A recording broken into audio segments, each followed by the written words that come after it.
Perbedaan cemani dan cemani Mojopahit. Ya, ini pemula masih banyak yang belum paham. Ya, di komen-komen saya perhatikan belum paham.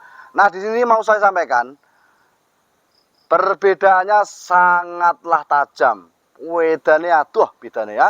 Yang pertama bisa Anda lihat ini perkutut cemani. Perkutut cemani memiliki lurik dada cuma sampai dadanya ya. Luriknya itu sampai dada, yang bawahnya hitam. Ini perkutut cemani. Oke, yang kedua perkutut cemani Mojopahit. Nah, cemani Mojopahit ini memiliki lurik seperti ini, ya. Luriknya full sampai perut, kadang sampai dubur.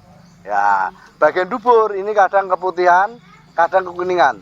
Intinya lurik dada beda dengan cemani, dan bawah luriknya beda dengan cemani.